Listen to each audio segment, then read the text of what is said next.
朋友们好，这是上海粉丝的东城20伏6.0电池，这个电池的故障是无法正常使用，无法充电。我们按下电量指示灯，看见会有4颗灯微弱的闪一下就灭了。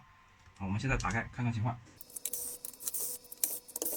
打开发现这个电池并不是原装电池，首先保护板就不是原装的保护板，然后这个电芯呢，红利电芯没有听说过，这个点焊连接也不是一个原厂工艺。可以看到这个保护板跟这个连接片都没有用焊锡连接就是这样子把它掰弯连接的，这样子很容易虚接。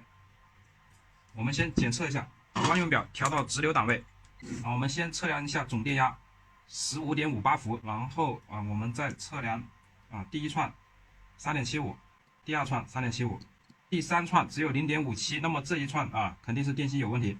第4串3.75，第5串3.75，那么这个已经很明显了，就是这一串电压不足，这一串的电芯损坏。好的，朋友们，经过和粉丝沟通粉丝是说把这个电芯全部更换，因为这个电芯呢确实看着不是什么好的电芯。然后呢，主要关键一点，我们也找不到这一样的电芯来匹配，也不知道它的一个情况，这个电芯上面也没有任何的标识，也不知道它的容量是多少。那么我们就拆除它。这个保护板倒是很轻松的就取下来了。这个连接片感觉点焊的非常的不牢固直接就整个就翘起来了。我们之前那些全部都是要靠剪，这个就是这样子，这个肯定是不耐用的。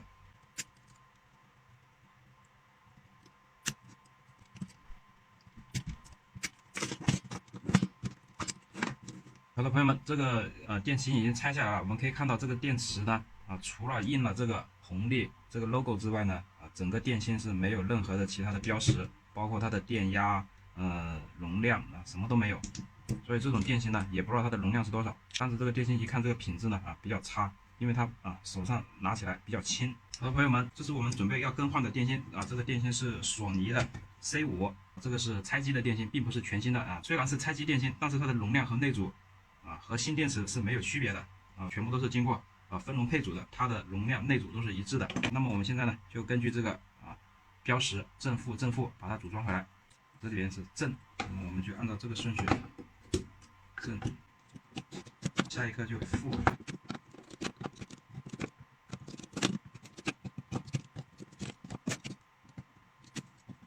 好，检查一下电芯没有装错，我们盖上盖。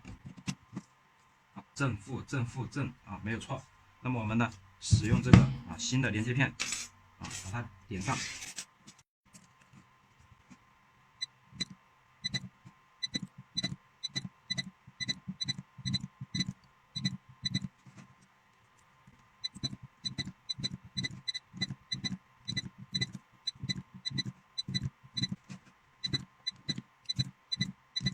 好的，朋友们，这个电池点焊完成，可以看看我们的焊接是非常牢固的不会存在那种一撬就脱落的这种现象。可以看到这个连接片都已经撬弯了焊点都不会脱落，这种是非常可靠，只有这种呢才用得住。好，我们呢装上保护板，根据这个位置对好，直接安装就可以。装上固定螺丝，好，按一下电量灯4颗灯全亮。好，我们使用原装充电器测试一下，看看能不能过原充，因为这个保护板不是原装的。红绿灯跳转，不过不用慌，这个有可能呢是我们这个连接片连接不牢固导致的，我们把它掰弯，让它接触牢固。好，再试一次还是红绿灯跳转，那我们先用原装的机器测试一下放电。好，放电没问题，再测试一下充电。好，现在可以了现在是绿灯常亮，不会闪灯因为我们这个电池是满电的，那么绿灯常亮说明它可以过原充识别那么我们现在可以把它加固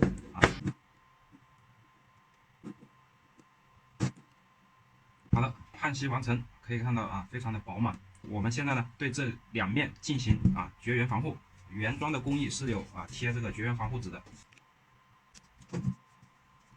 我们最后检查一下每一串电芯的电压是否一致，如果压差太大的话是要做均衡，如果压差在0.1之内都是合格的。我们现在从第一串开始，4.180第二串4.179，第三串4.180，4.180，4.180，它每一串的电压的压差只有0.001呀，这个一致性是非常的好的。好，我们现在装上外壳。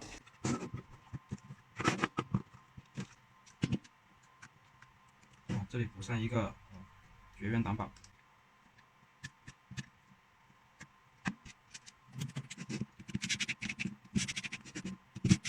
好的，朋友们，这个电池的改装呢，我们就已经完成了。好，感谢观看。